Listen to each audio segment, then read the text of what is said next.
ಶುಭೋದಯ ನಕ್ಷತ್ರ ನಾಡಿ ವಿಶೇಷ ನೇರ ಪ್ರಸಾರ ಕಾರ್ಯಕ್ರಮಕ್ಕೆ ತಮ್ಮೆಲ್ಲರಿಗೂ ಪ್ರೀತಿಯ ಸ್ವಾಗತ. ನಾನು ಕಾವ್ಯ ವಿಶ್ವಕರ್ಮ. ಎಂದಿನಂತೆ ಇಂದಿನ ಕಾರ್ಯಕ್ರಮದಲ್ಲಿ ಮಾಸ್ಟರ್ ಪಂಡಿತ್ ದಿನೇಶ್ ಗುರೂಜಿಯವರಿದ್ದಾರೆ. ಅವರನ್ನ ಕಾರ್ಯಕ್ರಮಕ್ಕೆ ಬರಮಾಡಿಕೊಳ್ತಾ ಕಾರ್ಯಕ್ರಮವನ್ನು ಶುರು ಮಾಡ್ತಾ ಹೋಗೋಣ. ಗುರುಗಳೇ ನಮಸ್ತೆ, ಕಾರ್ಯಕ್ರಮಕ್ಕೆ ಸ್ವಾಗತ. ಓಂ ಶ್ರೀ ಗುರುಭ್ಯೋ ನಮಃ. ಹರಿ ಓಂ. ಓಂ ದ್ರಾಂ ದ್ರೀಂ ದ್ರೌಂ ಸಹ ಶುಕ್ರಾಯ ನಮಃ. ಓಂ ನಮೋ ಭಗವತೆ ವಾಸುದೇವಾಯ. ಓಂ ನಮೋ ನಾರಾಯಣಾಯ. ನಮಸ್ಕಾರ ವೀಕ್ಷಕರೇ, ಕಾರ್ಯಕ್ರಮಕ್ಕೆ ಗುರುಗಳನ್ನ ಬರಮಾಡಿಕೊಂಡಿದ್ದಾಯಿತು. ನೀವು ಕೂಡ ಕರೆ ಮಾಡಬಹುದಾಗಿದೆ. ನಿಮ್ಮ ಎಲ್ಲ ಸಮಸ್ಯೆಗಳಿಗೂ ಕೂಡ ನಕ್ಷತ್ರ ನಾಡಿ ಕಾರ್ಯಕ್ರಮದ ಮೂಲಕ ಪರಿಹಾರವನ್ನು ಕೂಡ ಕಂಡುಕೊಳ್ಳಬಹುದಾಗಿದೆ. ಹಾಗಾದರೆ ಮತ್ತೆ ಆಗ್ತಾರ ಸ್ಕ್ರೀನ್ ಮೇಲೆ ಕಾಣಿಸ್ತಾ ಇರುವಂತಹ ನಂಬರ್ಗೆ ಈಗಲೇ ಕರೆ ಮಾಡಿ ಮಾತನಾಡಿ ಅಂತ ಹೇಳ್ತಾ, ಇವತ್ತಿನ ಶುಭ ಸಂಚಿಕೆಯಲ್ಲಿ ಗುರು ಗೋಚರ ಫಲದಿಂದ ವೃಶ್ಚಿಕ ರಾಶಿ, ವೃಶ್ಚಿಕ ಲಗ್ನಕ್ಕೆ ಯಾವೆಲ್ಲ ಶುಭ ಫಲಗಳು ದೊರೆಯಲಿದೆ ಅನ್ನೋದ್ರ ಬಗ್ಗೆ ಗುರುಜಿಯವರು ತಿಳಿಸ್ಕೊಡ್ತಾ ಹೋಗ್ತಾರೆ. ಗುರುಗಳೇ, ಇವಾಗ ಗುರುಗ್ರಹ ಮಿಥುನ ರಾಶಿ ಬಿಟ್ಟು ಕರ್ಕಾಟಕ ರಾಶಿ ಪ್ರವೇಶ ಆಗಿರ್ತಕ್ಕಂಥದ್ದು ವೃಶ್ಚಿಕ ಲಗ್ನ, ವೃಶ್ಚಿಕ ರಾಶಿ. ಹೌದು. ಬಾಧೆಯಿಂದ, ಸಮಸ್ಯೆಯಿಂದ ಭಾಗ್ಯದ ಕಡೆ ಹೋಗಿದೆ. ಭಾಗ್ಯದ ಕಡೆ ಅಂತಂದರೆ 9ನೇ ಮನೆ. 9ನೇ ಮನೆ ತುಂಬ ಶಾಸ್ತ್ರದಲ್ಲಿ ಭಾಳ ಉತ್ತಮ ಮನೆ ಅಂತ ಹೇಳ್ತಾರೆ. ಬಟ್ ಆದರೆ ಉತ್ತಮ ಮನೆ ಕೆಲವಕ್ಕೆ ಮಾತ್ರ, ಎಲ್ಲದಕ್ಕೂ ಅಲ್ಲ. ಲಕ್ ಅಂತ ಕರೀತಾರೆ. ಲಕ್ ಯಾವಾಗ ಅಂತಂದರೆ, ಏನೂ ಸಿಗದೇ ಇದ್ದಾಗ ಒಂದು ಹಣ್ಣಿನ ಮರದಲ್ಲಿ ಎಲ್ಲೋ ಹುಡುಕಿ ಒಂದೇ ಒಂದು ಮಾವಿನ ಹಣ್ಣು ಸಿಕ್ಕಿದ್ರೆ ಅದನ್ನು ಲಕ್ ಅಂತಾರೆ ಅಷ್ಟೆ. ಹೌದು. ಸೊ ಅದು 9ನೇ ಮನೆ. ಆ ಮರದ ತುಂಬ ಮಾವಿನ ಹಣ್ಣಿದ್ದರೆ ಅದು 2ನೇ ಮನೆ, 6ನೇ ಮನೆ, 10ನೇ ಮನೆ, 11ನೇ ಮನೆ ಅಂತಾರೆ. ಸೊ ಯಾವಾಗಲೂ ಕೂಡ ನಾವು ಮನೆಗಳನ್ನು ನಾವು ವಿಂಗಡಣೆ ಮಾಡಿದಾಗ 2ನೇ ಮನೆ, 6ನೇ ಮನೆ, 7ನೇ ಮನೆ, 10ನೇ ಮನೆ, 11ನೇ ಮನೆ ಮೇಲಿನ ಸಾಲಲ್ಲಿ ಬಂದರೆ 9ನೇ ಮನೆ 2ನೇ ದರ್ಜೆಯಲ್ಲಿ ಬರುತ್ತೆ. ಸ್ವಲ್ಪ ಕಷ್ಟಪಟ್ಟು ಸಿಗ್ತಕ್ಕಂಥದ್ದು ಈಸಿಯಾಗಿ ಅಂತ. ಇನ್ನು 3ನೇ ಸಾಲು ಸ್ವಲ್ಪ ಸಿಗೋದು ತುಂಬಾ ದುರ್ಲಭ ಅಂತ ಹೇಳ್ಬೋದು. ಹಾಗೆ ವಿದ್ಯಾರ್ಥಿಗಳಿಗೆ ಭಾಳ ಅನುಕೂಲಕರವಾಗಿರ್ತಕ್ಕಂಥ ಸಮಯ. ವಿದ್ಯಾರ್ಥಿಗಳಿಗೆ 9ನೇ ಮನೆ ಆಗಿರ್ತಕ್ಕಂಥದ್ದು ಉನ್ನತವಾಗಿರ್ತಕ್ಕಂಥ ವಿದ್ಯೆಯನ್ನು ಪಡೆಯಲು, ಹೈಯರ್ ಎಜುಕೇಷನ್, ಉನ್ನತ ಶ್ರೇಣಿಯನ್ನು ಪಡೆಯಲು ಭಾಳ ಅನುಕೂಲ.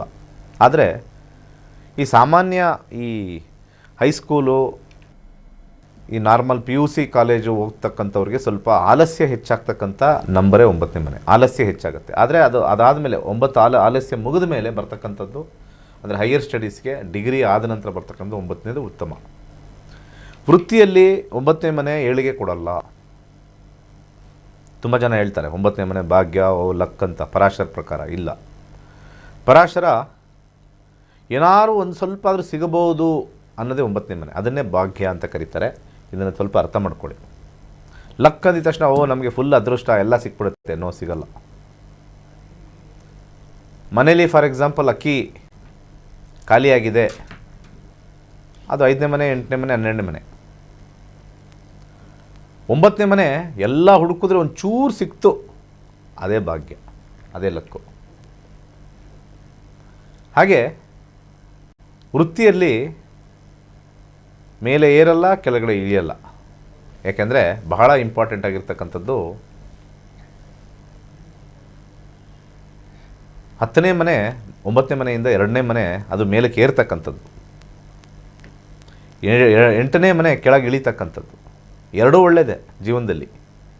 10, 8 ಭಾಳ ಒಳ್ಳೆಯದು. ಮೇಲಕ್ಕೆ ಏರ್ತಾ ಇದ್ದಷ್ಟು ನಮಗೆ ಒಳ್ಳೇದಾಗ್ತಾ ಇರುತ್ತೆ. ಕೆಳಗೆ ಇಳಿತಾ ಇದ್ದಷ್ಟು ನಾವು ಪಾಠ ಕಲಿತು ಮತ್ತೆ ಮೇಲೆ ಹೋಗೋಕ್ಕೆ 8ನೇ ಮನೆ ಸಹಾಯ ಮಾಡುತ್ತೆ. ಅದಕ್ಕೆ 10ನೇ ಮನೆಯಿಂದ 8ನೇ ಮನೆ, 11ನೇ ಮನೆ. 10ನೇ ಮನೆ ಕರಿಯರ್ ಇರುತ್ತಲ್ಲ, ಅದಕ್ಕೆ ಬೂಸ್ಟ್ ಕೊಡ್ತಕ್ಕಂಥದ್ದು 8ನೇ ಮನೆ. ಯಾಕೆಂದರೆ 10ನೇ ಮನೆಯಿಂದ ಕ್ಯಾಲ್ಕುಲೇಟ್ ಮಾಡಿದ್ರೆ ರೌಂಡಾಗಿ 11ನೇ ಮನೆ ಆಗುತ್ತೆ. 8ನೇ ಮನೆ ಇದ್ದವರೇ ಅನುಭವ ಜಾಸ್ತಿ. ಮುಂದೆ ಹೋಗ್ತಾ ಹೋಗ್ತಾ ಹೋಗ್ತಾ ಆ ಪೆಟ್ಟು ತಿಂದು ಮೇಲೆ ಬರ್ತಕ್ಕಂಥದ್ದು, ಅನುಭವದಿಂದ ಮಾಡ್ತಕ್ಕಂಥದ್ದು, ಹುಷಾರಾಗಿರ್ತಕ್ಕಂಥದ್ದು 8ನೇ ಮನೆ. ಇವೆರಡರ ಮಧ್ಯದಲ್ಲಿ ಕೂತಿರ್ತಕ್ಕಂಥ 9ನೇ ಮನೆ ಸ್ವಲ್ಪ ಏಳಿಗೆಯನ್ನು, ಈ ಕಡೆ ಅನುಭವನೂ ಕೊಡಲ್ಲ, ಆ ಕಡೆ ಉತ್ತಮವಾಗಿರ್ತಕ್ಕಂಥ ಶ್ರೇಣಿನೂ ಕೊಡಲ್ಲ. ತ್ರಿಶಂಕು ಸ್ಥಿತಿ ಅಂತ ನಾವು ಕರಿತೀವಿ 9ನೇ ಮನೆ. 9ನೇ ಮನೆ ಭಾಗ್ಯಸ್ಥಾನ ಅಲ್ಲ. ಪರಾಶರ ಹೇಳಿರ್ತಕ್ಕಂಥ ವಿಚಾರದಲ್ಲಿ ಸರಿಯಾಗಿರ್ತಕ್ಕಂಥ ಮಾಹಿತಿ ಪರಾಶರ, ಜ್ಯೋತಿಷ್ಯರು ಯಾರು ಹೇಳ್ತೀರಾ, ಆಚೆ ಕಡೆ ಪುರೋಹಿತರು 9ನೇ ಮನೆ ಭಾಗ್ಯ ಅಂತೀರ, ಅದಲ್ಲ. ಹಾಗೆ ವ್ಯಾಪಾರದಲ್ಲೂ ಕೂಡ 9ನೇ ಮನೆ ಸಾಧಾರಣವಾಗಿರ್ತಕ್ಕಂಥ ಮನೆ. ಹೆಚ್ಚಿನ ಲಾಭಾಂಶ ಬರೋದಿಲ್ಲ. ಬದಲಾವಣೆ ಹೆಚ್ಚಾಗುತ್ತೆ. 9 ಅಂತ ಬಂದಾಗ ವೃತ್ತಿಯಲ್ಲಾದರೂ ಬದಲಾವಣೆ, ಬಿಸ್ನೆಸ್ಸಲ್ಲಾದ್ರೂ ಬದಲಾವಣೆ. ಇದು ಮಾಡ್ತಾಯಿದ್ದೀವಿ, ಯಾಕೋ ಇದು ಜಾಸ್ತಿ ಲಾಭ ಬರ್ತಾಯಿಲ್ಲ, ಇನ್ನೊಂದಕ್ಕೆ ಹೋಗೋಣ. ಯಾಕಂದ್ರೆ ಲಾಭ ಕಮ್ಮಿ ಇದ್ದಾಗ, ಕೆಲಸ ನಿಮಗೆ ಅತೃಪ್ತಿ ಇದ್ದಾಗ, ಎರಡರಲ್ಲೂ ಜಾಬಲ್ಲೂ ಅಥವಾ ಬಿಸ್ನೆಸ್ಸಲ್ಲೂ ಬದಲಾವಣೆ ಹೆಚ್ಚು ಬಯಸ್ತೀವಿ. ಇದೇನಪ್ಪ ಇಲ್ಲೇ ಕೂತಿದ್ದೀವಿ, 20,000 ಸಂಬಳದಲ್ಲಿದ್ದೀವಿ, ನನ್ನ ಜೊತೆಲಿರೋರೆಲ್ಲ 40,000 ಹೋಗ್ಯಾರ, ನಾನು ಯಾವಾಗಪ್ಪ ಹೋಗೋದು? ಈ ಕಡೆ ಇಲ್ಲೂ ಜಾಸ್ತಿನೂ ಆಗ್ತಾಯಿಲ್ಲ, ಬೇರೆ ಕಡೆ ಹೋಗೋದು ಸಿಗ್ತಾನೂ ಇಲ್ಲ. 9ನೇ ಮನೆ. ಬಿಸ್ನೆಸ್ಸಲ್ಲೂ ಅಷ್ಟೇ.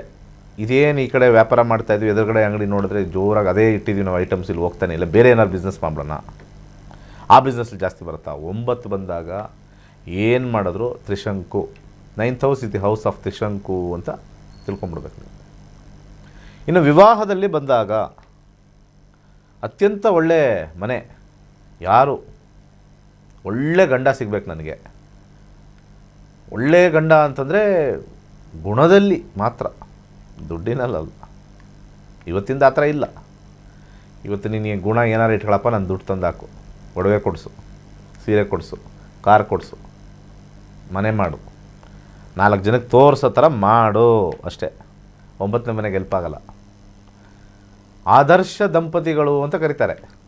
ಆದರ್ಶ ದಂಪತಿಗಳು ಅಂದರೆ ಇದ್ದಿದ್ದಷ್ಟು ತಿನ್ಕೊಂಡು, ಬಂದಿದ್ದಷ್ಟು ಉಳಿಸ್ಕೊಂಡು, ಮಿಕ್ಕಿದ್ದಷ್ಟು ಖುಷಿ ಪಡೋದೇ ಆದರ್ಶ ದಂಪತಿಗಳು.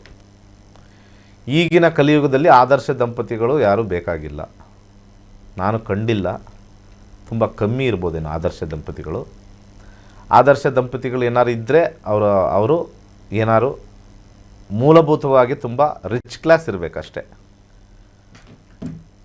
ಇನ್ನು middle class, lower middle class ಅವರೆಲ್ಲ ಆದರ್ಶ ದಂಪತಿಗಳು ಲೆಕ್ಕಕ್ಕೆ ಬರೋಲ್ಲ. ಗಂಡ ಒಂದೇ ಕಂಪ್ನಿಗೆ ಹೋಗಿ 15,000 ತಗೊಳ್ತಾ ಇದ್ದರೆ ಆದರ್ಶ ಎಲ್ಲಾಗುತ್ತೆ ಅಲ್ಲಿ? ಆದರ್ಶ ವಾವ್ ಅಂತ ಎಲ್ಲ ಹೇಳ್ತಿರ್ತೀರ, ಅಯ್ಯೋ ಅಂತ ಇರ್ತೀರ. ಆದರ್ಶ ಅಂತಕ್ಕಂಥದ್ದು ವಿವಾಹದಲ್ಲಿ ಭಾಳ ದುರ್ಲಭ. ಸಿಗಲ್ಲ, ಆಗಲ್ಲ, ಹೋಗಲ್ಲ. 9ನೇ ಮನೆ ಒಳ್ಳೆಯದಲ್ಲ ಮದುವೆಗೂ ಕೂಡ. ಆದರೆ ಸಿಗ್ತಕ್ಕಂಥವನು ಸ್ವಲ್ಪ ಗುಣದಲ್ಲಿ ಮೇಲು, ಅಥವಾ ಸಿಗ್ತಕ್ಕಂಥವಳು ಗುಣದಲ್ಲಿ ಉತ್ತಮ ಎಲ್ಲರಿಗಿಂತ ಅನ್ನೋದನ್ನು ಕಾಂಪ್ರಮೈಸ್ ಅಂತ ಹೇಳ್ತಾರೆ. ಅದನ್ನು ಲಕ್ ಫ್ಯಾಕ್ಟರ್ ಅಂತ ಕರೀತಾರೆ. ಹಿರಿಯರಿಂದ ಆಶೀರ್ವಾದ ಪಡೆದಿರ್ತಕ್ಕಂಥದ್ದು 9ನೇ ಮನೆ.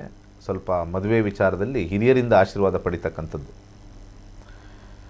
ಸಾಮಾನ್ಯವಾಗಿ ವಿವಾಹದಲ್ಲಿ ಉತ್ತಮವಾಗಿರ್ತಕ್ಕಂಥ ಮನಸ್ಸನ್ನು ಇಟ್ಕೊಂಡಿರ್ತಕ್ಕಂಥದ್ದು 9ನೇ ಮನೆ. ಸೊ ವಿವಾಹದಲ್ಲಿ ಯಾವುದೇ ರೀತಿ ತಕರಾರು ಇರೋದಿಲ್ಲ. ಎಸ್ಪೆಷಲಿ ಮನಸ್ಸಿನ ವಿಚಾರದಲ್ಲಿ ಬಂದಾಗ, ಆದರ್ಶ ವಿಚಾರದಲ್ಲಿ ಬಂದಾಗ.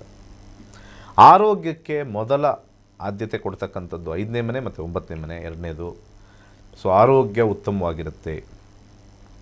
ಬೇಗ ಚೇತರಿಕೆ ಆಗ್ತಕ್ಕಂಥ ಒಂದು ಮನೆ 9 ಆಗಿದೆ.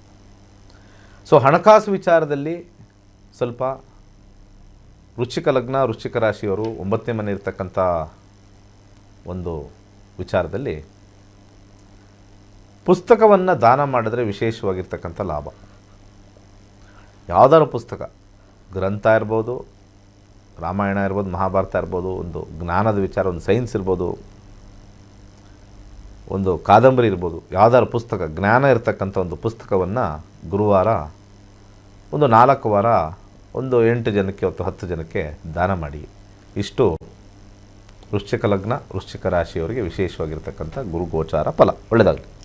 ವೀಕ್ಷಕರೇ, ಗುರು ಗೋಚರ ಫಲದಿಂದ ವೃಶ್ಚಿಕ ರಾಶಿ, ವೃಶ್ಚಿಕ ಲಗ್ನಕ್ಕೆ ಯಾವೆಲ್ಲ ಫಲಾನುಫಲಗಳು ದೊರೆಯುತ್ತೆ, ಹಾಗೆ ಪರಿಹಾರ ಮಾರ್ಗವಾಗಿ ನಾವು ಏನು ಮಾಡ್ಕೋಬೇಕು ಅನ್ನೋದರ ಬಗ್ಗೆ ಈಗಾಗಲೇ ಗುರುಜಿಯವರು ತಿಳಿಸ್ಕೊಟ್ಟಿದ್ದಾರೆ. ನೀವು ಕೂಡ ಕರೆ ಮಾಡಬಹುದಾಗಿದೆ, ಮಾತನಾಡಬಹುದಾಗಿದೆ. ಜೂನ್ 8ನೇ ತಾರೀಕಿನಿಂದ 113ನೇ ಬ್ಯಾಚ್ ಆರಂಭವಾಗ್ತಾ ಇದೆ. ಕೇವಲ 7,999 ರೂಪಾಯಿಗೆ ನೀವು ಜ್ಯೋತಿಷ್ಯವನ್ನು ಕಲಿಬಹುದಾಗಿದೆ. ಹಾಗಾದರೆ ಜ್ಯೋತಿಷ್ಯದಲ್ಲಿ ಯಾವೆಲ್ಲ ಟಾಪಿಕ್ಸ್ಗಳ ಬಗ್ಗೆ ಕಲಿಸಲಾಗುತ್ತೆ, ಈ ಕುರಿತಂತೆ ಒಂದು ಸ್ಪೆಷಲ್ ಭೇಟಿ ಇದೆ, ನೋಡ್ಕೊಂಡು ಬರೋಣ. ಎಲ್ಲರಿಗೂ ನಮಸ್ಕಾರ. ವೈಜ್ಞಾನಿಕ ತಂತ್ರಜ್ಞಾನವನ್ನು ಒಳಗೊಂಡಿರುವ ನಕ್ಷತ್ರ ನಾಡಿ ಜ್ಯೋತಿಷ್ಯ ತರಗತಿಗಳಿಗೆ ಸುಸ್ವಾಗತ.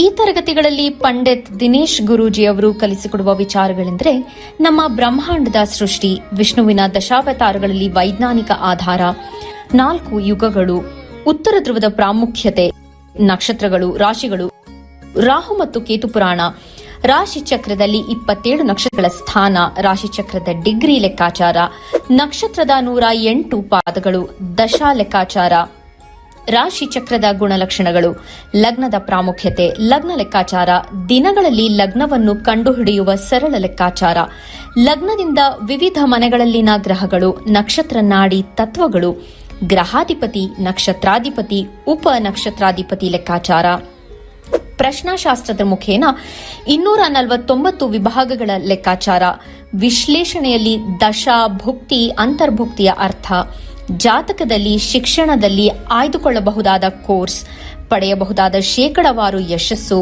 ಉದ್ಯೋಗ ಅಥವಾ ವ್ಯವಹಾರದಲ್ಲಿ ಕ್ಷೇತ್ರದ ಆಯ್ಕೆ, ವ್ಯವಹಾರದಲ್ಲಿ ಯಶಸ್ಸಿನ ಲೆಕ್ಕಾಚಾರ, ಮದುವೆ ವಿಚಾರದಲ್ಲಿ ಸಂಯೋಗಗಳು, ತೊಂದರೆಗಳು, ವಿಚ್ಛೇದನ, ಸಂತಾನದಲ್ಲಿ ತೊಂದರೆಗಳು, ವಿಳಂಬವಾಗುವುದು, ಆಸ್ತಿ ಅಥವಾ ವಾಹನ ಖರೀದಿಯಲ್ಲಿನ ಸಮಯವನ್ನು ತಿಳಿಯುವುದು, ಆರೋಗ್ಯ ವಿಚಾರಗಳಲ್ಲಿ ಶುಭ ಅಶುಭ ಸಮಯದ ಲೆಕ್ಕಾಚಾರ, ಆರೋಗ್ಯ ಸಮಸ್ಯೆಗಳು ಉಂಟಾಗುವ ಸಮಯ ಮುಂತಾದ ವಿಚಾರಗಳ 3 ಹಂತಗಳಲ್ಲಿ ಶುಭ ಅಶುಭ ಸಂಯೋಗಗಳ ವಿಭಜನೆ, ಪವರ್ ಪೊಸಿಷನ್, ಪುಷ್ಪಲ್ ಸಿದ್ಧಾಂತ, ಗೋಚಾರದ ವಿಶ್ಲೇಷಣೆ, ಆಯ್ದ ಸೆಲೆಬ್ರಿಟಿಗಳ ಜಾತಕಗಳ ವಿಶ್ಲೇಷಣೆ, ಪರಿಹಾರಗಳು, ರತ್ನಗಳು, ರುದ್ರಾಕ್ಷಿಗಳು, ಮಂತ್ರ, ಕಲರ್ ಥೆರಪಿ, ದಾನದ ಪರಿಕಲ್ಪನೆ, ಇನ್ನು ಅನೇಕ ವಿಚಾರಗಳ ಬಗ್ಗೆ ಅತ್ಯಂತ ಸರಳವಾಗಿ ಗುರೂಜಿಯವರು ತರಗತಿಯಲ್ಲಿ ಕಲಿಸಿಕೊಡುತ್ತಾರೆ.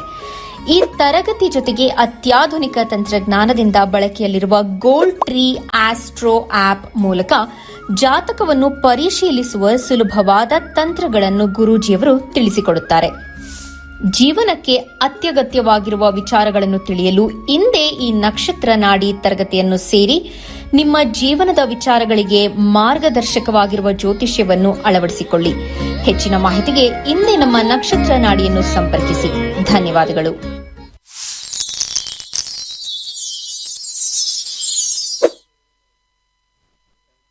ನೀವು ಕೂಡ ಜ್ಯೋತಿಷ್ಯವನ್ನು ಕಲಿಬಹುದಾಗಿದೆ. ಅದು ಕೇವಲ 15 ದಿನಗಳಲ್ಲಿ ಮನೆಯಿಂದಲೇ ಕುಳಿತು, ನೀವೊಬ್ಬರೇ ಅಲ್ಲ, ಇಡೀ ಮನೆ ಮಂದಿ ಕುಳಿತು ಈ ಒಂದು ಜ್ಯೋತಿಷ್ಯ ಶಾಸ್ತ್ರವನ್ನು ಕಲಿಬಹುದಾಗಿದೆ.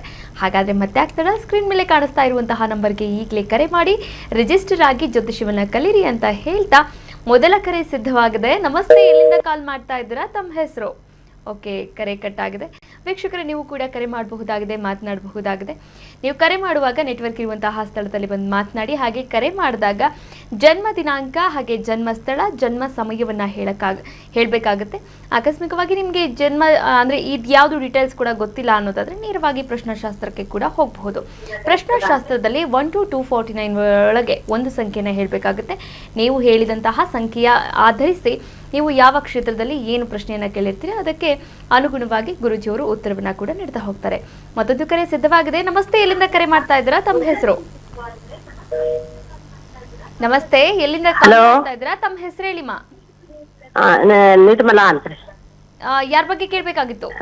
ರಾಣೆಬೆನ್ನೂರಿಂದ ಮಾಡ್ತಾ ಇದ್ದೀವ್ರಿ. ಆಯ್ತಾಯ್ತು, ಒಂದು ಪ್ರಶ್ನೆ ಕೇಳ್ಬೇಕಂತ. ಹೇಳಿ ಹೇಳಿ. ಹಲೋ, ಹೇಳಿಮಾ, ಯಾರ ಬಗ್ಗೆ ಕೇಳ್ಬೇಕಾಗಿತ್ತು? ನಮ್ ಬಗ್ಗೆ ರೀ. ಓಕೆ, ನಾವು ವಿಚಾರವಾಗಿ? ಮನಿನ ಬಾಡಿಗೆ ಮನಿ ಕಟ್ಟಿಸೇವ್ರಿ ಸಾಲ ಮಾಡಿ. ಹಾ, ಬಾಡಿಗೆ ಯಾರು ಬರಾಕೋಲ್ರಿ. ಓಕೆ, ಮನೆ ಕಟ್ಸಿದ್ದೀರಾ, ಮನೆ ಬಾಡಿಗೆಗೆ ಯಾರು ಬರ್ತಾ ಇಲ್ಲ. ಓಕೆ, ಪ್ರಶ್ನಾಶಾಸ್ತ್ರಕ್ಕೆ ಹೋಗಬಹುದು. 1 ರಿಂದ 249 ಒಳಗೆ ಒಂದ್ ಸಂಖ್ಯೆನ ಹೇಳಿ. 66. 66 ಗುರುಗಳಿದ್ದಾರೆ, ಮಾತನಾಡಬಹುದು ಮಾ. ಆಯ್ತ್ರಿ. ಎಷ್ಟು ದಿವಸದಿಂದ ಬಂದಿಲ್ಲ ಬಾಡಿಗೆಗೆ? ಹಲೋ, ಎಷ್ಟು ದಿವಸದಿಂದ ಬಂದಿಲ್ಲ ಬಾಡಿಗೆಗೆ? ಬಾಡಿಗೆ ಬರಾಕೋಲ್ರಿ. ನಾನು ಹೇಳೋದು ಕನ್ನಡ ಅರ್ಥ ಆಗುತ್ತಲ್ಲ? ಎಷ್ಟು ದಿವಸದಿಂದ ಬಂದಿಲ್ಲ?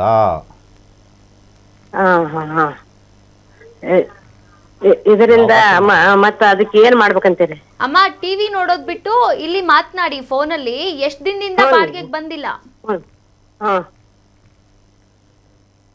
ಓಕೆ, ಕರೆ ಕಟ್ಟಾಗಿದೆ. ನೋಡಿ ವೀಕ್ಷಕರೇ, ಕಾಲ್ ಸಿಗೋದೇ ಅಪರೂಪ. ಕಾಲ್ ಸಿಕ್ಕಾಗ ನಿಮ್ಮ ಪ್ರಶ್ನೆ ಸ್ಪಷ್ಟವಾಗಿರಲಿ, ಚಿಕ್ಕದಾಗಿರಲಿ, ಚೊಕ್ಕದಾಗಿರಲಿ, ಏನು ಕೇಳಬೇಕು ಎನ್ನುವಂತಹ ಸ್ಪಷ್ಟತೆ ನಿಮ್ಮಲ್ಲಿದ್ದು ಕಾಲ್ ಮಾಡಿ. ಹಾಗೆ ಟಿವಿ ನೋಡಿಕೊಂಡು ಮಾತನಾಡೋದನ್ನ ಬಿಡಿ. ಮತ್ತೊಂದು ಕರೆ ಸಿದ್ಧವಾಗಿದೆ. ನಮಸ್ತೆ, ಎಲ್ಲಿಂದ ಕರೆ ಮಾಡ್ತಾ ಇದ್ದೀರಾ? ತಮ್ಮ ಹೆಸರು? ಹಲೋ. ಓಕೆ, ವೀಕ್ಷಕರೇ, ನೀವು ಕೂಡ ಕರೆ ಮಾಡಬಹುದಾಗಿದೆ, ಮಾತನಾಡಬಹುದಾಗಿದೆ. ನೋಡಿ, ವ್ಯವಹಾರದಲ್ಲಿ ಏನಾದರೂ ಅಡೆತಡೆಗಳು ಉಂಟಾಗ್ತಾ ಇತ್ತು ಅಂದರೆ, ಮನೆಯಲ್ಲಿ ನೆಮ್ಮದಿ ಶಾಂತಿ ಏನಾದರೂ ಕಡಿಮೆ ಆಗ್ತಾ ಇತ್ತು ಅಂದರೆ, ಇದಕ್ಕೆಲ್ಲದಕ್ಕೂ ಕೂಡ ಒಂದು ರಾಮಬಾಣ ಅಂತಂದರೆ ಅದು ಕೈಲಾಶ ಯಂತ್ರ ಅಂತ ಹೇಳ್ಬೋದು. ಕೈಲಾಶ ಯಂತ್ರವನ್ನು ಯಾವ ರೀತಿ ಆರ್ಡರ್ ಮಾಡಬೇಕು, ಯಾವ ರೀತಿ ಆರ್ಡರ್ ಮಾಡಿ ಯಾವ ರೀತಿ ಸ್ಥಾಪನೆ ಮಾಡಬೇಕು, ಪೂಜೆ ಮಾಡಬೇಕು, ಪೂಜೆ ಮಾಡಿದ್ರೆ ಏನೆಲ್ಲ ಶುಭ ಫಲಗಳನ್ನು ನಾವು ಪಡಿಬಹುದು ಅನ್ನೋದಕ್ಕೆ ಸಂಬಂಧಪಟ್ಟಂತೆ ಒಂದು ಭೇಟಿ ಇದೆ, ನೋಡ್ಕೊಂಬಂದ್ಬಿಡೋಣ. ಕೈಲಾಶ ಯಂತ್ರ ಪ್ರಾಚೀನ ಹಾಗೂ ಅತ್ಯಂತ ಶಕ್ತಿಶಾಲಿ ದೈವಿಕ ಯಂತ್ರ. ನಿಮ್ಮ ಜೀವನದಲ್ಲಿ ಸಕಾರಾತ್ಮಕ ಬದಲಾವಣೆಯನ್ನು ತರಲು ಪ್ರಸಿದ್ಧವಾಗಿದೆ. ನೀವು ಉತ್ತಮ ಹಣಕಾಸು ಸ್ಥಿರತೆ, ವ್ಯವಹಾರದಲ್ಲಿ ಬೆಳವಣಿಗೆ, ಉತ್ತಮ ಆರೋಗ್ಯ ಮತ್ತು ಶಾಂತಿಪೂರ್ಣ ಕುಟುಂಬ ಜೀವನವನ್ನು ಹುಡುಕುತ್ತಿದ್ದೀರಾ? ಈ ಯಂತ್ರವು ನಕಾರಾತ್ಮಕ ಶಕ್ತಿಗಳನ್ನು ದೂರ ಮಾಡಿ, ವಾಸ್ತು ದೋಷಗಳನ್ನು ಸರಿಪಡಿಸಿ, ಸಕಾರಾತ್ಮಕತೆಯನ್ನು ಆಕರ್ಷಿಸಲು ವಿಶೇಷವಾಗಿ ರೂಪಿಸಲಾಗಿದೆ. ಶಕ್ತಿಯುತ ದೈವಿಕ ಸಂಯೋಜನೆಯಿಂದ ಈ ಯಂತ್ರವು ಸಮೃದ್ಧಿ, ಸೌಖ್ಯ ಮತ್ತು ಯಶಸ್ಸನ್ನು ನಿಮ್ಮ ಜೀವನಕ್ಕೆ ತರಲು ಸಹಾಯ ಮಾಡುತ್ತದೆ. ಈ ಪವಿತ್ರ ಕೈಲಾಶ ಯಂತ್ರವನ್ನು ನಿಮ್ಮ ಮನೆ ಅಥವಾ ಕೆಲಸದ ಸ್ಥಳದಲ್ಲಿ ಇಡಿ ಮತ್ತು ನಿಮ್ಮ ಜೀವನದಲ್ಲಿ ಆಗುವ ಅದ್ಭುತ ಬದಲಾವಣೆಯನ್ನು ಅನುಭವಿಸಿ. ಈಗಲೇ ನಕ್ಷತ್ರನಾಡಿಗೆ ಕರೆ ಮಾಡಿ ಮತ್ತು ನಿಮ್ಮ ಕೈಲಾಶ ಯಂತ್ರವನ್ನು ಇಂದೇ ಆರ್ಡರ್ ಮಾಡಿ.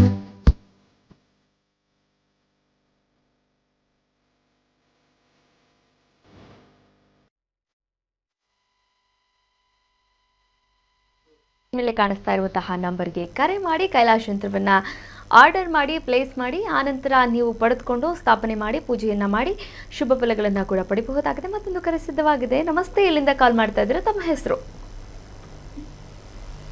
ನಮಸ್ತೆ, ತಮ್ಮ ಹೆಸರು ಹೇಳಿ. ಹಲೋ, ತಮ್ಮ ಹೆಸರು ಹೇಳಿ ಮಾ. ಕೇಳಿಸ್ತಿದೆ ಮೇಡಮ್? ಕೇಳಿಸ್ತಿದೆ, ತಮ್ಮ ಹೆಸರು ಹೇಳಿ. ಸುಷ್ಮಾ ಅಂತ ನನ್ನ ಓಕೆ, ಹೆಸರು. ಯಾರ ಬಗ್ಗೆ ಕೇಳಬೇಕಾಗಿತ್ತು ಸುಷ್ಮಾ? ನನ್ನ ಬಗ್ಗೆನೇ ಕೇಳಬೇಕಾಗಿತ್ತು ಮೇಡಮ್. ಯಾವ ವಿಚಾರವಾಗಿ? ಆರೋಗ್ಯದ್ದು ಮತ್ತೆ ನಂದು 2 ಅಬೋರ್ಷನ್ ಆಯ್ತು ಮೇಡಮ್. ಓಕೆ, ಹಾಗಾದ್ರೆ ಪ್ರಶ್ನಾಶಾಸ್ತ್ರಕ್ಕೆ ಹೋಗಬಹುದು. 1 to 249 ಒಳಗಡೆ ಒಂದು ಸಂಖ್ಯೆಯನ್ನ ಹೇಳಿ. 1 to 249. 214 64 ಮ್ಯಾಮ್. 64. ಓಕೆ, ಗುರುಗಳಿದ್ದಾರೆ, ಮಾತನಾಡಬಹುದು. ಆರೋಗ್ಯ ವಿಚಾರಕ್ಕೆ ಸಂಬಂಧಪಟ್ಟಂತೆ ಪ್ರಶ್ನೆ ಕೇಳ್ತಾ ಇದ್ದೀರಾ? ಹೌದು ಮೇಡಮ್. ಓಕೆ, ಗುರುಗಳಿದ್ದಾರೆ, ಮಾತನಾಡಬಹುದು. ಎಷ್ಟು? 40? 64. 64. ಏನಮ್ಮ ಪ್ರಶ್ನೆ? ನಮಸ್ತೆ ಗುರುಜಿ. ಹೇಳಿ, ಏನು ಪ್ರಶ್ನೆ, ಬೇಗ ಹೇಳಿ. ನಂದು ಆರೋಗ್ಯ ವಿಚಾರ ಬಗ್ಗೆ ಮಾತಾಡ್ಬೇಕಿತ್ತು. ಮತ್ತೆ ಮೊನ್ನೆ ನಂಗೆ 6 ಮಂತ್ ಆಗಿತ್ತು. ಅದು ಪಾಪು ಸರಿ ಬೆಳೆದಿಲ್ಲ ಅಂತ ಅಬೋರ್ಷನ್ ಆಯ್ತು. ಸೊ ಫಸ್ಟಿಗೆ ಒಂದು 2 months ಅಲ್ಲಿ ಕೂಡ ಅಬೋರ್ಷನ್ ಆಯ್ತು. ಸೊ ಅದಕ್ಕೋಸ್ಕರ ಈಗ ಆರೋಗ್ಯದ ಸಮಸ್ಯೆನಾ, ಅಬಾರ್ಷನ್ ಸಮಸ್ಯೆನಾ? ಆರೋಗ್ಯ ಸಮಸ್ಯೆನೇ ಇದೆ ಗುರುಜಿ. ನನಗೆ ಥೈರಾಯ್ಡ್ ಇದೆ. ಥೈರಾಯ್ಡ್. ಓಕೆ, 6ನೇ ಮನೆ ನೋಡೋಣ, ವಾಸಿ ಆಗುತ್ತೆ ಹೇಗೆ ಅಂತ ಹೇಳುತ್ತೆ. 8ನೇ ಮನೆ ಇದ್ದಾಗ ಲೈಫ್ ಲಾಂಗ್ ಸ್ವಲ್ಪ ಈ ಥೈರಾಯ್ಡ್ ಸಮಸ್ಯೆ ಇರುತ್ತೆ ಅಂತ ಹೇಳುತ್ತೆ. ಹೆಲ್ತಲ್ಲಿ 12-8 ಬರಬಾರ್ದು. ಆರೋಗ್ಯದ ಪ್ರಶ್ನಾಶಾಸ್ತ್ರದಲ್ಲಿ 12-8 ಇಲ್ಲಿ ನಮಗೆ ದೀರ್ಘಕಾಲದ ಅನಾರೋಗ್ಯವನ್ನು ತೋರಿಸುತ್ತೆ. ಮತ್ತು ರಾಹು ಬಂದಿರೋದ್ರಿಂದ ಸ್ವಲ್ಪ ಬೆಳ್ಳುಳ್ಳಿಯನ್ನು ಪ್ರತಿ ಶನಿವಾರ ದಾನ ಮಾಡಿ. ಸೂರ್ಯ 11ನೇ ಮನೆ ತೋರಿಸಿರೋದ್ರಿಂದ ಸ್ವಲ್ಪ ಮಟ್ಟಿಗೆ ಒಳ್ಳೆಯದಾಗ್ತಕ್ಕಂಥದ್ದು ಅಂತ ಬಂದಾಗ 12 ಮುಖದ ರುದ್ರಾಕ್ಷಿ ಮತ್ತು ಸೂರ್ಯನ ದರ್ಶನ ಪ್ರತಿದಿನ ಅರ್ಧ ಗಂಟೆ ಅಥವಾ 15 ನಿಮಿಷ ಮಿನಿಮಮ್ಮು ಬೆಳಗಿನ ಜಾವ 7:30 ಒಳಗಡೆ ಸೂರ್ಯನೆತ್ತ ನಿಂತ್ಕೊಂಡಾಗ ನಿಮ್ಮ ಆರೋಗ್ಯ ಸರೋಗುತ್ತೆ ಮತ್ತು ಮಕ್ಕಳ ವಿಚಾರದಲ್ಲೂ ಉತ್ತಮವಾಗುತ್ತೆ ಅಂತ ಹೇಳಿ 11ನೇ ಮನೆ ಟೇಸ್ಟ್ ಅಂತ ತೋರಿಸ್ತಕ್ಕಂಥದ್ದು ಮಾತ್ರ ನಮಗೆ ಪರಿಹಾರ ಕೊಡ್ಬೋದು. ಒಳ್ಳೆಯದಾಗಲಿ. ವೀಕ್ಷಕರೇ, ನೀವು ಕೂಡ ಕರೆ ಮಾಡಬಹುದಾಗಿದೆ. ಹೆಚ್ಚಿನ ಮಾಹಿತಿ ಬೇಕಾದಲ್ಲಿ ಸ್ಕ್ರೀನ್ ಮೇಲೆ ಕಾಣಿಸ್ತಾ ಇರುವಂತಹ ಗುರುಜಿಯವರ ನಂಬರ್ಗೆ ಕರೆ ಮಾಡಿ ನೇರವಾಗಿ ಅವರೊಟ್ಟಿಗೆ ಮಾತನಾಡಿ ಅಥವಾ ಭೇಟಿ ಕೂಡ ಮಾಡಬಹುದಾಗಿದೆ. 113ನೇ ಬ್ಯಾಚ್ ಜೂನ್ 8ನೇ ತಾರೀಕಿನಿಂದ ಆರಂಭವಾಗ್ತಾ ಇದೆ. ಹಾಗೆ ಮೇ 30ನೇ ತಾರೀಕು ಶನಿವಾರ ಅಂದರೆ ನಾಳೆ ಸಂಜೆ ಒಂದು ಉಚಿತವಾದಂತಹ ಜ್ಯೋತಿಷ ಆನ್ಲೈನ್ ಕ್ಲಾಸ್ ಕೂಡ ಇರುವಂಥದ್ದು. ನೀವೆಲ್ಲರೂ ಕೂಡ ಮನೆಯಿಂದಲೇ ರಿಜಿಸ್ಟರ್ ಆಗ್ಬೋದು, ಮನೆಯಿಂದಲೇ ಈ ಒಂದು ಉಚಿತ ಕ್ಲಾಸನ್ನು ಕೂಡ ಅಟೆಂಡ್ ಮಾಡಬಹುದಾಗಿದೆ. ಮತ್ತೆ ಆಗ್ತಡ ಸ್ಕ್ರೀನ್ ಮೇಲೆ ಕಾಣಿಸ್ತಾ ಇರುವಂತಹ ನಂಬರ್ಗೆ ಕರೆ ಮಾಡಿ ಮಾತನಾಡಿ ಅಂತ ಹೇಳ್ತಾ, ಇವತ್ತಿನ ಸಂಚಿಕೆಯಲ್ಲಿ ಸಾಕಷ್ಟು ವಿಚಾರಗಳ ಬಗ್ಗೆಯೂ ಕೂಡ ಗುರುಜಿಯವರು ಮಾಹಿತಿಯನ್ನು ನೀಡಿದ್ದಾರೆ. ಧನ್ಯವಾದಗಳು ಗುರುಗಳೇ. ಸರ್ವೇ ಜನ ಸುಖಿನೋ ಭವಂತು. ವೀಕ್ಷಕರೇ, ಇದಾಗಿತ್ತು ಇವತ್ತಿನ ನಕ್ಷತ್ರ ನಾಡಿ ವಿಶೇಷ ನೇರ ಪ್ರಸಾರ ಕಾರ್ಯಕ್ರಮ. ನೋಡ್ತಾ ಇರಿ ಕರ್ನಾಟಕ ನ್ಯೂಸ್ ಬೀಟ್, ನ್ಯಾಯ ನಮ್ಮೊಂದಿಗೆ, ನಾವು ನಿಮ್ಮೊಂದಿಗೆ. ನನ್ನ ಹೆಸರು ಜಯಶ್ರೀ ನರಸಿಂಹನ್ ಅಂತ. ನಾನು ಡಾಕ್ಟರ್ ದಿನೇಶ್ ಗುರೂಜಿ ಅವರ ಸ್ಟೂಡೆಂಟು. ದಿನೇಶ್ ಗುರೂಜಿ ಬಗ್ಗೆ ಎಲ್ಲರೂ ಕೇಳಿರಬಹುದು. ಇಷ್ಟರಲ್ಲಿ ಅವರು ವರ್ಲ್ಡ್ ವೈಡ್ ಫೇಮಸ್ ಆಗಿದ್ದಾರೆ. ಹಾಗಾಗಿ ಅವರು ಗ್ಲೋಬಲಿ ಎಲ್ಲನೂ ಹೇಳ್ಕೊಡ್ತಾ ಇದ್ದಾರೆ. ನಕ್ಷತ್ರ ನಾಡಿನಲ್ಲಿ, ಅಸ್ಟ್ರಾಲಜಿನಲ್ಲಿ ಹೇಳ್ಕೊಡ್ತಾ ಇದ್ದಾರೆ, ನ್ಯೂಮರಾಲಜಿ ಹೇಳ್ಕೊಡ್ತಾ ಇದ್ದಾರೆ, ಪರಾಶರ ಹೇಳ್ಕೊಡ್ತಾ ಇದ್ದಾರೆ. ಅದರಲ್ಲಿ ಇವಾಗ ಮೇನ್ ಥಿಂಗು ಅಡ್ವಾನ್ಸ್ಡ್ ಅಸ್ಟ್ರಾಲಜಿನಲ್ಲಿ ಡೀಪ್ ಸೀಕ್ರೆಟ್ಸ್ ಅಂತ ಹೇಳಿ ತುಂಬ ಚೆನ್ನಾಗಿ ಎಲ್ಲ ವಿಚಾರಗಳನ್ನು ನಮಗೆ ಇನ್ ಡೆಪ್ತ್ ಪ್ರತಿಯೊಂದು ಹೇಳೋದಕ್ಕೆ ಅಕ್ಯುರೇಸಿ ಇನ್ನೂ ಜಾಸ್ತಿ ಸಿಗೋದಕ್ಕೆ ತುಂಬ ಚೆನ್ನಾಗಿ ಹೇಳ್ಕೊಡ್ತಾ ಇದ್ದಾರೆ. ಸೊ ಎಲ್ಲರೂ ಅಸ್ಟ್ರಾಲಜಿ ಕಲಿಯೋಂಥದ್ದು, ಜ್ಯೋತಿಷ ಅನ್ನೋಂಥದ್ದು it is one of the best subject ಅಂತ ನಾನು ಹೇಳಬೇಕು. ಇದನ್ನು ಈವನ್ ಸ್ಕೂಲ್ಸ್ಗಳಲ್ಲಿ, ಕಾಲೇಜಸಲ್ಲಿ ಅಳವಡಿಸ್ಬೇಕು ಅಂತ ಹೇಳಿಬಿಟ್ಟು ಇದು ಈವನ್ ಗೌರ್ಮೆಂಟ್ ಅವರು ಕೂಡ ಇದನ್ನು ತಿಳ್ಕೊಳ್ಬೇಕಾಗಿದೆ.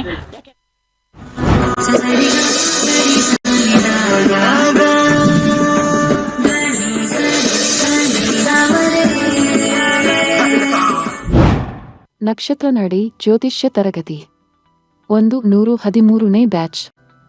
ಪಂಡಿತ್ ದಿನೇಶ್ ಗುರೂಜಿ ರವರೊಂದಿಗೆ ನಕ್ಷತ್ರ ನಾಡಿ ಜ್ಯೋತಿಷ್ಯದ ಶಕ್ತಿಶಾಲಿ ವಿಜ್ಞಾನದಲ್ಲಿ ನಿಮ್ಮ ಪ್ರಯಾಣವನ್ನು ಆರಂಭಿಸಿ. ಈ ಕೋರ್ಸ್ ಆರಂಭಿಕರಿಗೆ ಮಾತ್ರವಲ್ಲದೆ ಜ್ಯೋತಿಷ್ಯದ ಜ್ಞಾನವನ್ನು ಆಳವಾಗಿ ಅರಿತು ಜೀವನದಲ್ಲಿ ಅನ್ವಯಿಸಲು ಬಯಸುವ ಎಲ್ಲರಿಗೂ ಸೂಕ್ತವಾಗಿದೆ. ನಮಸ್ಕಾರ ವೀಕ್ಷಕರೇ, ನನ್ನ ಹೆಸರು ಕಿರಣ್ ಅಂತ, ಬ್ಯಾಂಗ್ಳೂರಿಂದ. ನಾನು ನಕ್ಷತ್ರ ನಾಡಿ 73rd ಬ್ಯಾಚ್ ಸ್ಟೂಡೆಂಟು. ಈ ಒಂದು ಜನ್ರೇಷನ್ ಬಗ್ಗೆ ಹೇಳೋದಾದರೆ, ನಮ್ಮ ತಂದೆ ತಾಯಿ ಅವ್ರ ಕಾಲದಲ್ಲಿ 50-50 ಅಂತಲೇ ಹೇಳ್ಬೋದು. ಬಿಕಾಸ್ 50% ಜ್ಯೋತಿಷನ ನಂಬೋರು, 50% ಜ್ಯೋತಿಷ ನಂಬ್ತಾ ಇರಲಿಲ್ಲ. ಇನ್ನು ನಮ್ಮ ಅಜ್ಜಿ ತಾತ ಅವ್ರ ಕಾಲದಲ್ಲಿ 80-20 ಅಂತಲೇ ಹೇಳ್ಬೋದು. 80% ನಮ್ಮ ಶಾಸ್ತ್ರಗಳನ್ನು, ಪಂಚಾಂಗಗಳನ್ನು ತುಂಬಾ ನಂಬೋರು. ಆ್ಯಂಡ್ ಈಗ ನಮ್ಮ ಜನ್ರೇಷನಲ್ಲಿ ಏನಾಗ್ಬಿಟ್ಟಿದೆ, ಅದು ಆಪೋಸಿಟ್ ಆಗಿಬಿಟ್ಟಿದೆ. 20:80 ಆಗಿಬಿಟ್ಟಿದೆ. ಅದರಲ್ಲೂ 20%ಅಲ್ಲಿ ತುಂಬ ಜನ ಆ್ಯಕ್ಚುಯಲ್ ಜ್ಯೋತಿಷ ಏನಾದರೂ ಎಸೆನ್ಸ್ ಅಂತ ತಿಳ್ಕೊಳ್ಳಲ್ಲ. ಆ ಒಂದು ಫಾಲ್ಸ್ ಸ್ಟೇಟ್ಮೆಂಟ್ ಆಗಲಿ, ಒಬ್ಬ ಫಾಲ್ಸ್ ಜ್ಯೋತಿಷ ಹತ್ರ ಹೋಗಿ ಅವ್ರ ಒಂದು ನಂಬಿಕೆನ ಕಳ್ಕೊಂಡಿದ್ದಾರೆ. ಸೊ ಇದು ಚೇಂಜ್ ಆಗಬೇಕು. ಸೊ ಈಗ ನಕ್ಷತ್ರ ನಾಡಿ ಕ್ಲಾಸ್ ಅಥವಾ ನಕ್ಷತ್ರ ನಾಡಿ ಸಬ್ಜೆಕ್ಟ್ ಬಗ್ಗೆ ಹೇಳೋದಾದರೆ, ಇಲ್ಲಿ ಬೆಸ್ಟ್ ಪಾರ್ಟ್ ಏನು ಅಂದರೆ, ನಿಮ್ಗೆ ಯಾವುದೇ ರೀತಿ ದೋಷ, ಈಗ ಯಾವ ರೀತಿ ಟ್ರೆಂಡ್ ನಡೀತಾ ಇದೆ, ಒಂದು ಪೂಜೆ ಆಗಿರ್ಬೋದು, ಹೋಮ, ಆ ಟೆಂಪಲ್ ವಿಸಿಟ್ ಮಾಡಿ, ಈ ಟೆಂಪಲ್ ವಿಸಿಟ್ ಮಾಡಿ, ಈ ಥರ ಯಾವುದನ್ನು ಹೇಳಲ್ಲ. And prediction wise, accuracy wise this is the best ಅಂತಲೇ ಹೇಳ್ಬೋದು. ಈಗ ನೀವು ನೋಡೋದಾದರೆ, ಈಗ ಕೊರೋನಾ ಏನು ನಡೀತಾ ಇದೆ ಟ್ರೆಂಡಲ್ಲಿ, ಇದನ್ನು ಅವರು 2 ಏಪ್ರಿಲ್ 2019 ಪ್ರಿಡಿಕ್ಟ್ ಮಾಡಿದ್ದಾರೆ. ಆ್ಯಂಡ್ ನಮ್ಮ ಕೈಯಲ್ಲೂ ಕ್ಲಾಸಲ್ಲಿ ಪ್ರಶ್ನಾಶಾಸ್ತ್ರ ಅನ್ನೋ ಮೆಥಡ್ ಹಾಕ್ಸಿ ನೋಡಿದಾಗ ಯಾವಾಗ ಎಂಡ್ ಆಗುತ್ತೆ, ಯಾವ ರೀತಿ ಇದ್ರ ಗ್ರಾಫ್ ಹೋಗುತ್ತೆ, ಯಾವ ರೀತಿ ಇಳಿಯುತ್ತೆ, ಇದನ್ನೆಲ್ಲ ಹೇಳ್ಕೊಟ್ಟಿದ್ದಾರೆ. ಸೊ ಈ ಒಂದು ಡಿವೈನ್ ಸಬ್ಜೆಕ್ಟು ಕಲಿದಲ್ಲೇ ಇದ್ರ ಬಗ್ಗೆ ಮಾತಾಡೋದಾಗಲಿ, ಡಿಬೇಟ್ ಮಾಡೋದಾಗಲಿ, ಹೀಯಾಳ್ಸೋದಾಗಲಿ ಮಾಡೋಕ್ಕೆ ಹೋಗ್ಬಾರ್ದು, ತಪ್ಪು. ಶ್ರದ್ಧಾ ಭಕ್ತಿಯಿಂದ ಇಟ್ಟು ಕಲ್ತರೆ ಈ ಒಂದು ಡಿವೈನ್ ಸಬ್ಜೆಕ್ಟ್ ತುಂಬಾ ಈಸಿ ಆಗುತ್ತೆ ನಿಮಗೆ. ಕೋರ್ಸ್ ವಿವರಗಳು. ಪ್ರಾರಂಭ ದಿನಾಂಕ 8ನೇ ಜೂನ್ 2026. ಕೋರ್ಸ್ ಶುಲ್ಕ 7,999 ಮಾತ್ರ. ನೀವು ಪಡೆಯುವವು 15 ಲೈವ್ ಇಂಟರಾಕ್ಟಿವ್ ತರಗತಿಗಳು, ಉಚಿತ 3 ತಿಂಗಳ ಆಪ್ ಪ್ರವೇಶ, ಅಧ್ಯಯನ ಸಾಮಗ್ರಿಗಳು, ಉಚಿತ ಈ ಪ್ರಮಾಣ ಪತ್ರ. ತರಗತಿ ಸಮಯಗಳು: ಬೆಳಗ್ಗೆ 11 ರಿಂದ 12:30, ಸಂಜೆ 7:30 ರಿಂದ 9. ಇಂದೇ ನಕ್ಷತ್ರ ನಾಡಿ ಜ್ಯೋತಿಷ್ಯ ಕೋರ್ಸ್ಗೆ ಸೇರಿ ಮತ್ತು ನಿಮ್ಮ ಜೀವನವನ್ನು ರೂಪಾಂತರಗೊಳಿಸಿ.